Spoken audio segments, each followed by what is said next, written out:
이렇게 하는데 불만이 없다고요? 아끼고 저금하고 일하는데도 모두 불평 없이 이겨냈습니다. 전문가도 없이 맨몸으로 부딪혔습니다. 1960년대 대한민국의 이야기입니다. 세계 선진국들도 혀를 내둘렀는데요. 도대체 어떤 일이 있었길래 그러는 걸까요? 지금부터 그 이야기 시작해 보겠습니다. 안녕하세요. 저는 아멜리아라고 해요. 저는 2차 대전 이후 유럽이 어떻게 다시 일어섰는지를 연구하는 전문가예요. 독일, 프랑스, 영국. 이 나라들의 이야기를 속속들이 알고 있었죠. 매일 아침 똑같은 일과를 반복하고 있었어요. 정확히 8시에 연구실에 도착해서 전기주전자로 차를 끓이고 노트북을 열어서 메모들을 다시 살펴보는 거였어요. 그러고 나서 몇 시간 동안 유럽 재건에 대한 자료들을 읽어가고 있었죠. 마셜 플랜, 경제회복, 산업 재건 이런 내용들 말이에요. 좋은 일이었어요. 중요한 연구였고요. 하지만 5년이 지나고 나니까 뭔가 잘못된 것 같다는 생각이 들기 시작했어요. 똑같은 이야기들, 똑같은 결론들, 똑같은 질문들에 대한 똑같은 답들. 제 연구가 마치 제자리에서 빙빙 돌고 있는 것 같았어요. 그 화요일 아침도 평소와 다르지 않게 시작되고 있었어요. 저는 책상에 앉아서 같은 문단을 벌써 10번째 읽고 있었어요. 그때 제 문이 갑자기 벌컥 열렸어요. 다니엘 라마단이 문간을 가득 채우며 나타났어요. 그의 갈색 눈동자가 흥분으로 반짝반짝 빛나고 있었어요. 다니엘은 제 옆 연구실에서 일하고 있었어요. 중동 개발을 연구하고 있었죠. 저와는 달리 다니엘은 놀라운 일들과 새로운 아이디어들을 정말 좋아하고 있었어요. 그는 초대받지도 않았는데 제 책상으로 곧장 걸어왔어요. 그리고 그 종이를 제 앞에 놓았어요. 하버드 대학교 강의 목록이었어요. 제목을 소리내어 읽어봤어요. 세상이 미쳤다고 부른 나라, 한국의 경제 기적. 다니엘이 환하게 웃고 있었어요. 그가 손가락으로 종이를 가리키며 말했어요. 아멜리아, 이것 좀 봐요. 헨리 엘더만 교수가 가르치고 있어요. 유명한 분이에요. 30년 동안 아시아 개발을 연구해오고 계시거든요. 저는 안경을 코 위로 올려 쓰고 그 종이를 더 자세히 살펴보고 있었어요.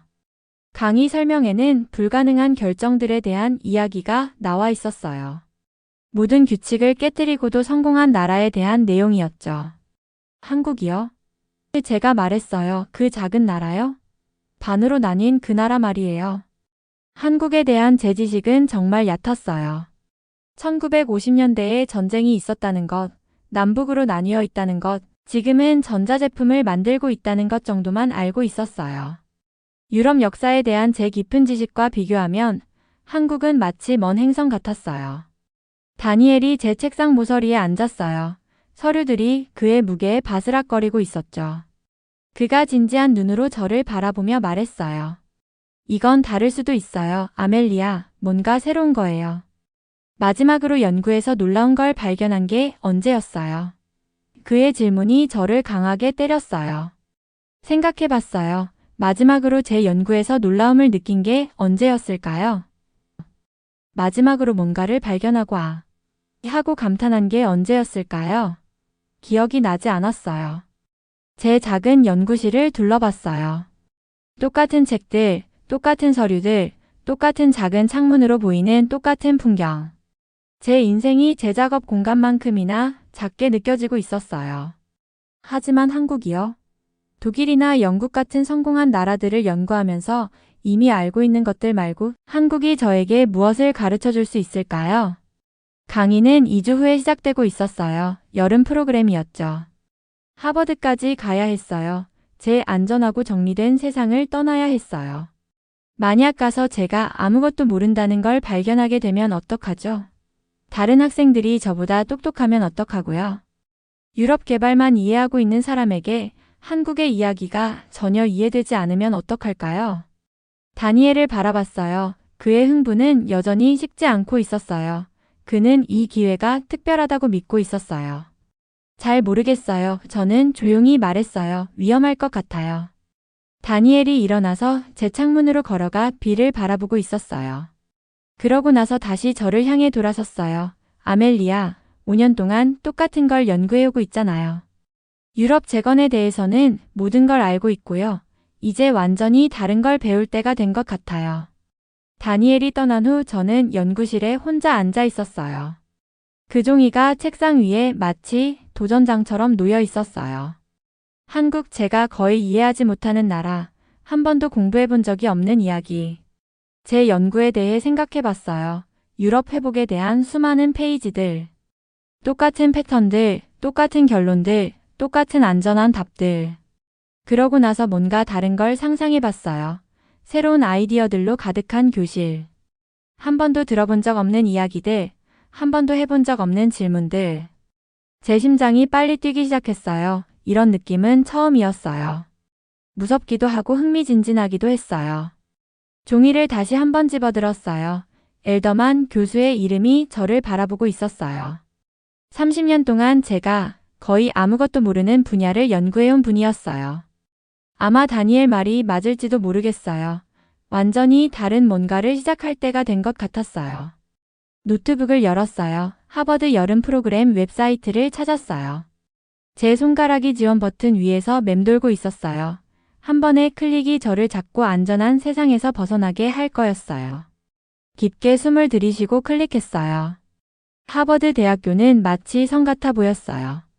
빨간 벽돌 건물들이 파란 하늘을 향해 높이 솟아 있었고 학생들이 두꺼운 책들을 들고 초록색 잔디밭을 가로질러 걸어가고 있었어요.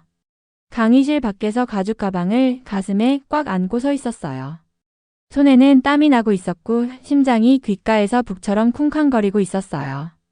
큰 나무 문이 제가 바라볼 때마다 점점 더 높아지는 것 같았어요. 다른 학생들이 제 옆을 지나가며 안으로 들어가고 있었어요. 모두들 자신감 넘쳐 보였어요. 아마 제가 모르는 것들을 알고 있을 거예요. 아마 이곳이 자신들의 자리라고 느끼고 있을 거예요. 저는 옥스퍼드에 있는 제 작은 연구실 말고는 어디에도 속해 있다는 느낌이 들지 않았어요. 머릿속에서 떠나야 할 이유들을 하나씩 만들어가고 있었어요. 한국은 인구가 영국보다 적어요. 1950년대 한국 경제는 정말 작았어요. 마셜 플랜을 연구한 사람에게 이 작은 나라가 무엇을 가르쳐 줄 수 있을까요? 마셜 플랜은 유럽 전체를 다시 세웠어요. 그게 진짜 개발 사업이었죠. 문 쪽으로 세 걸음 걸어갔다가 멈췄어요. 다리가 시멘트 덩어리처럼 무거워지고 있었어요. 친절한 눈과 따뜻한 미소를 가진 여학생이 제게 다가왔어요. 검은 머리에 밝은 파란색 셔츠를 입고 있었고 색깔 탭들이 옆으로 삐져나온 깔끔한 폴더를 들고 있었어요. 엘더만 교수님 수업 들으러 오신 거예요? 부드럽게 물어봤어요. 고개를 끄덕였어요. 저는 주의해요 말했어요. 국제협력을 공부하고 있어요. 저도 하버드에서 첫 수업이에요. 그녀의 차분한 목소리 때문에 어깨가 조금 편해지는 것 같았어요. 함께 문 쪽으로 걸어갔어요. 하지만 들어가기 직전에 다시 멈췄어요. 이게 다 잘못된 거라면 어떡하죠? 주희에게 속삭였어요. 한국의 이야기가 이해되지 않으면 어떡하고요? 주희가 부드럽게 미소 지었어요. 우리 할머니가 어렸을 때 한국 이야기를 자주 들려주셨어요. 할머니는 한국이 항상 다른 나라들과는 달랐다고 하셨어요. 아마 다른 게 좋은 걸지도 몰라요. 문에 있는 유리창을 통해 안을 들여다봤어요. 강의실이 엄청났어요. 학생들이 의자 대부분을 채우고 있었어요. 모두들 뭔가 중요한 걸 배울 준비가 되어 있어 보였어요. 강의실 앞쪽에는 회색 머리에 친절한 눈을 가진 남자분이 서 계셨어요. 누군가의 할아버지 같아 보였어요. 하지만 움직일 때마다 모든 사람이 그분을 바라보고 있었어요. 세상이 변하는 걸 지켜본 사람만이 가질 수 있는 조용한 힘이 있었어요. 틀림없이 헨리 엘더만 교수님이었어요. 책상 위에서 서류들을 정리하고 계셨어요. 움직임이 신중하고 참을성 있어 보였어요. 그러고 나서 학생들을 올려다봤어요. 대부분의 사람들이 절대 발견하지 못하는 비밀들을 오랫동안 배운 사람의 깊은 지혜가 담겨 있었어요. 가슴이 답답해지고 있었어요. 만약 앉아서 제가 아무것도 모른다는 걸 깨달으면 어떡하죠? 제가 답할 수 없는 질문을 하시면 어떡하고요? 옥스퍼드에 있는 제 안전한 연구실을 생각해 봤어요. 예측 가능한 일과 8시 30분에 차, 정오에 점심, 6시에 퇴근. 놀랄 일도 없고 도전도 없고 바보 같거나 길을 잃은 기분을 느끼는 순간도 없었어요. 하지만 그 종이를 가져왔을 때 다니엘의 신난 얼굴을 생각해 봤어요. 똑같은 연구를 계속 읽으면서 얼마나 지루했는지도 생각해 봤어요. 엘더만 교수님이 큰 스크린으로 걸어가셨어요. 누르자 이미지가 나타났어요. 완전히 파괴된 도시를 보여주고 있었어요. 건물들이 돌과 새로 이루어진 부서진 더미가 되어 있었고 길은 구멍투성이었어요. 찢어진 옷을 입은 사람들이 작은 보따리를 들고 폐허 사이를 걸어가고 있었어요. 그러고 나서 이미지가 바뀌었어요. 같은 곳인데 완전히 달랐어요. 높은 유리 건물들이 하늘을 향해 뻗어 있었고 넓고 깨끗한 길에는 자동차들이 가득했어요. 좋은 옷을 입은 사람들이 매끄러운 인도를 걸어가고 있었어요. 모든 것이 현대적이고 성공적으로 보였어요. 얼굴을 창문에 더 가까이 대고 봤어요. 어떻게 같은 곳이 이렇게 다를 수 있을까요? 이 두 사진 사이에 무슨 일이 있었던 걸까요? 엘더만 교수님이 말하기 시작하셨어요. 두꺼운 문을 통해서도 그분의 힘차고 명확한 목소리가 들려왔어요. 불가능한 일에 대한 이야기를 하고 계셨어요. 모든 사람이 실패할 거라고 말했던 나라에 대해서요. 미친 것 같아 보였지만 어떻게든 성공한 결정들에 대해서요. 엘더만 교수님의 목소리가 더 커졌어요. 용기에 대해 말하고 계셨어요. 자신들의 문제보다 더 큰 꿈을 감히 꾸었던 나라들에 대해서요. 용기에 대해 생각해 봤어요. 진짜 용기는 용감함을 느끼는 게 아니었어요. 진짜 용기는 무서워하면서도 올바른 일을 하는 거였어요. 문 손잡이를 잡았어요. 손이 조금 떨렸어요. 하지만 돌리고 안으로 들어갔어요. 강의실이 따뜻하고 배움으로 살아있는 느낌이었어요. 뒤쪽 빈자리를 찾았어요. 엘더만 교수님이 제게 직접 시선을 보내며 미소 지으셨어요. 마치 제가 오기를 기다리고 계셨던 것처럼요. 공책을 펴고 펜을 집어들었어요. 앞으로 무슨 일이 일어나든 배울 준비가 되어 있었어요. 엘더만 교수님이 컴퓨터 버튼을 클릭하셨어요. 큰 스크린이 켜지면서 제 눈이 휘둥그레질 만한 숫자들이 나타났어요. 1953년 한국 한 사람당 1년 소득이 67달러였어요. 제가 한 달에 커피값으로 쓰는 돈보다도 적었어요. 공책 위에서 펜이 얼어붙었어요. 67달러라고요? 그렇게 적은 돈을 가진 나라들은 수십 년 동안 가난하게 살아야 한다고 되어 있었어요. 모든 교과서가 그렇게 가르치고 있었거든요. 제 모든 연구가 그걸 증명하고 있었고요. 그런데 교수님이 또 다른 숫자를 보여주셨어요. 오늘날 한국 한 사람당 소득이 3만 달러가 넘었어요. 머릿속으로 계산해 보려고 했어요.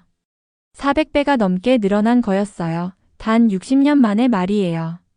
등골이 서늘해지는 느낌이었어요.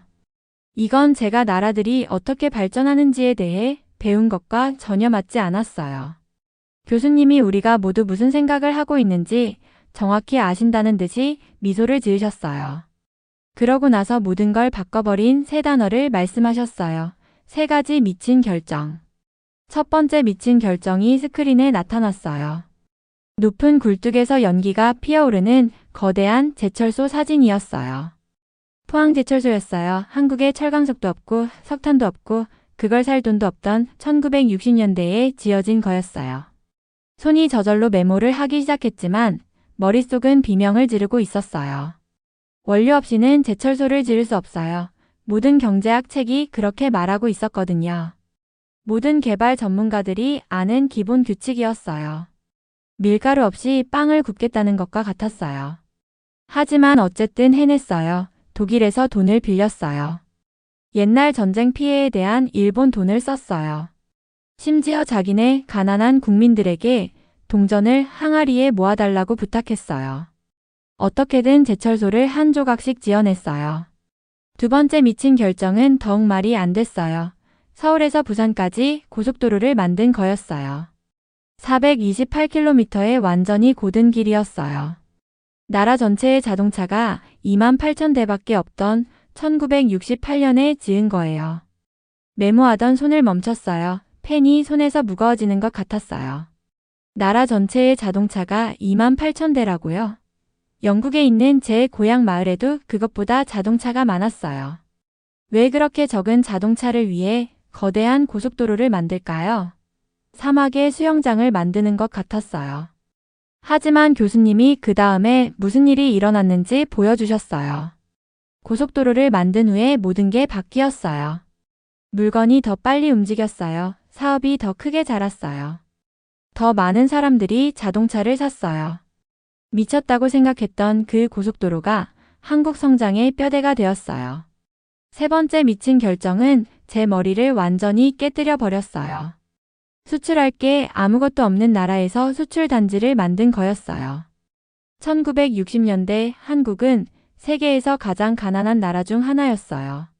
쌀을 기르고 물고기를 잡는 것, 그게 거의 전부였어요. 하지만 다른 나라에 팔 물건을 만들기 위한 특별한 구역을 만들었어요. 외국 회사들에게 와서 한국 노동자들을 쓰라고 했어요.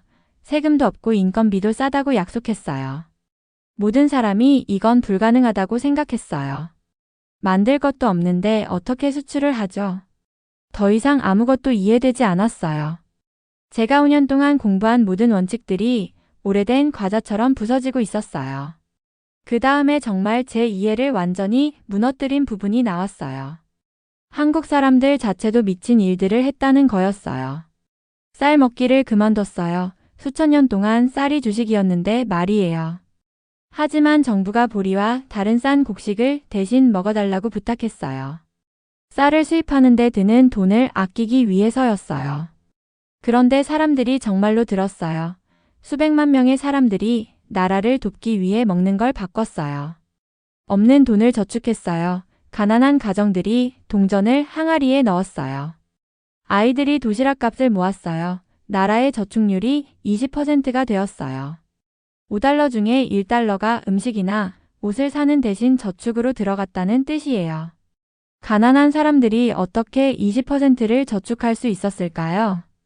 자기들이 직접 길과 다리를 만들었어요. 정부가 시멘트와 철근을 줬어요. 하지만 사람들이 직접 일을 했어요. 농부와 가게 주인과 학생들이 주말에 함께 일했어요. 수천 개의 프로젝트를 자기 손으로 만들었어요. 머리가 아프기 시작했어요. 개발이 이런 식으로 이루어지는 게 아니었어요. 나라들에게는 외국 원조가 필요했어요. 전문가의 조언이 필요했어요. 교육받은 경제학자들의 신중한 계획이 필요했어요. 한국은 정반대로 했어요. 불가능한 결정을 내리고 어떻게든 성공시켰어요. 국민들에게 희생해달라고 부탁했고 국민들이 그렇다고 대답했어요. 필요하기 전에 먼저 만들었고 그게 필요를 만들어냈어요. 교실을 둘러봤어요. 다른 학생들이 열심히 메모하고 있었어요. 어떤 학생들은 저처럼 혼란스러워 보였어요. 다른 학생들은 이 모든 게 완벽하게 말이 된다는 듯이 고개를 끄덕이고 있었어요. 하지만 저에게는 제가 알고 있다고 생각했던 모든 것이 뜨거운 물에 녹는 설탕처럼 사라지고 있었어요.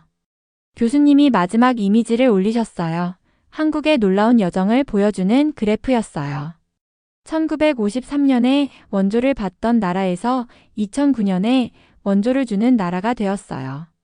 역사상 이런 완전한 변화를 이룬 유일한 나라였어요. 제 공책은 엉성한 메모와 물음표로 가득했어요. 잡을 것 하나 없이 우주 공간을 떨어지는 기분이었어요. 어떻게 제가 공부한 모든 것이 그렇게 불완전할 수 있을까요? 어떻게 하나의 작은 나라가 모든 개발 규칙이 틀렸다는 걸 증명할 수 있었을까요? 공책을 덮고 교수님을 바라봤어요. 교수님도 우리의 혼란을 이해하시는 것 같은 눈으로 반 학생들을 되돌아보셨어요. 내일은 한국이 실제로 어떻게 해냈는지 배우게 될 거라고 하셨어요. 경제학만이 아니라 심리학도 정책만이 아니라 사람들도 그 교실을 나올 때 붕 떠 있는 기분이었어요. 하지만 그 자리에 다른 뭔가가 자라나고 있었어요. 진실에 대한 굶주림 같은 것이었어요. 5년 동안 잘못된 교훈을 배우고 있었어요. 이제 모든 걸 처음부터 다시 배워야 했어요. 그날 밤 잠을 잘 수가 없었어요. 머릿속이 혼란스러운 생각들로 가득한 세탁기처럼 빙빙 돌고 있었어요. 하버드 기숙사의 작은 침대에 누워서 천장을 바라보고 있었어요. 눈을 감을 때마다 그 불가능한 숫자들이 보였어요. 67달러에서 3만 달러로 철광석 없는 제철소, 자동차 없는 고속도로. 다음날 아침 좀비처럼 교실로 걸어갔어요. 뒷줄 자리에 털썩 앉았어요. 엘더만 교수님이 앞에 서 계셨는데 차분하고 지혜로워 보였어요. 우리가 모두 혼란스럽고 길을 잃었다는 걸 이해하고 계시는 것 같았어요. 컴퓨터를 클릭하시자 새로운 이미지가 스크린을 가득 채웠어요. 이번에는 도표나 숫자가 아니었어요. 1960년대 평범한 한국 사람들의 단순한 사진이었어요. 농부와 공장 노동자와 학생들, 가난해 보였지만 굳은 의지가 있어 보였어요. 그들의 눈에는 제가 유럽 개발 사진에서 본 적이 없는 뭔가가 들어 있었어요. 희망이었어요. 엘더만 교수님이 부드러운 목소리로 말하기 시작하셨어요. 집단적 비전이라고 부르는 것에 대해 이야기하셨어요. 크고 어려운 두 단어였지만 뜻은 간단하고 강력했어요. 한국 사람들이 자신들의 미래에 대해 같은 꿈을 공유하고 있었다는 거였어요. 펜이 공책 위에서 움직이기 시작했지만 이번에는 느낌이 달랐어요. 비밀을 발견하고 있었어요. 그 비밀은 돈이나 공장이나 고속도로에 관한 게 아니었어요. 믿음에 관한 것이었어요. 한국 정부는 단순히 사람들에게 뭘 하라고 지시하지 않았어요. 한국이 어떤 모습이 될 수 있는지 그림을 그려줬어요. 좋은 일자리와 깨끗한 도시가 있는 현대적인 나라. 아이들이 학교에 갈 수 있고 가족들이 부모보다 더 나은 삶을 살 수 있는 곳 말이에요. 하지만 정말 놀라운 부분은 이거였어요. 사람들이 이 꿈을 너무나 강하게 믿어서 내일을 위해 오늘의 것들을 기꺼이 포기했다는 거예요. 정부가 쌀 대신 보리를 먹어달라고 부탁했을 때 불평하지 않았어요. 쌀값을 아끼는 게 공장을 짓는데 더 많은 돈이 된다는 걸 이해했어요. 공장이 많아지면 일자리가 많아져요. 일자리가 많아지면 자녀들이 더 나은 삶을 살 수 있어요. 사람들에게 돈을 모으라고 부탁했을 때 가정들이 배가 고파도 동전을 항아리에 넣었어요. 자신들이 모은 돈이 한국을 강하게 만들 고속도로와 제철소를 짓는데 도움이 된다는 걸 알고 있었어요. 길과 다리를 만들 사람들이 필요했을 때 마을 전체가 주말에 함께 일했어요. 자신들의 손으로 자신들의 미래를 만들고 있다는 걸 알고 있었거든요. 이건 경제학에 관한 게 아니었어요. 심리학에 관한 거였어요. 올바른 정책을 갖는 게 아니라 올바른 이야기를 갖는 거였어요. 한국이 성공한 이유는 모든 사람이 내일에 대한 같은 이야기를 믿었기 때문이에요. 대통령부터 가장 가난한 농부까지 모두가 자기 나라가 어떤 모습이 될 수 있는지에 대한 같은 꿈을 공유했어요. 제가 공부했던 유럽 개발 모델들은 이걸 완전히 놓치고 있었어요. 돈과 무역과 산업 정책에만 집중했어요. 2차 대전 후 독일을 생각해 봤어요. 맞아요. 마셜 플랜 돈이 있었어요. 하지만 다른 것도 있었어요. 다시 일어서서 강해질 수 있다고 믿었어요. 돈도 중요했지만 믿음이 그 돈을 제대로 작동하게 만들었어요.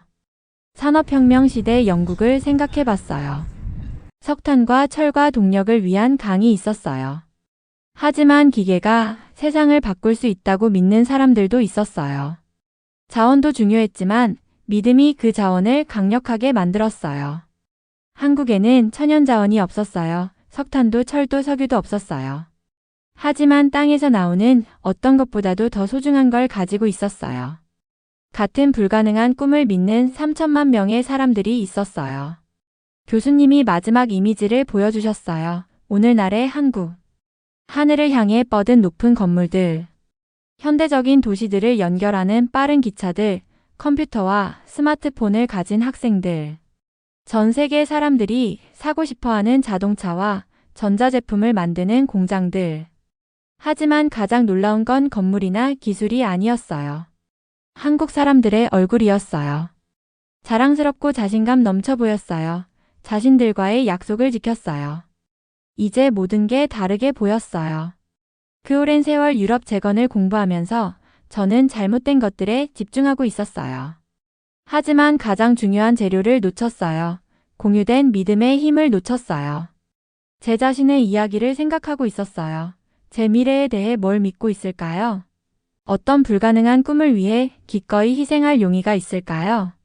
한국은 불가능하다는 게 그냥 아직 시도해보지 않았다는 뜻의 불가하다는 걸 보여줬어요. 평범한 사람들이 비범한 꿈을 공유할 때 비범한 일을 할 수 있다는 걸 증명했어요.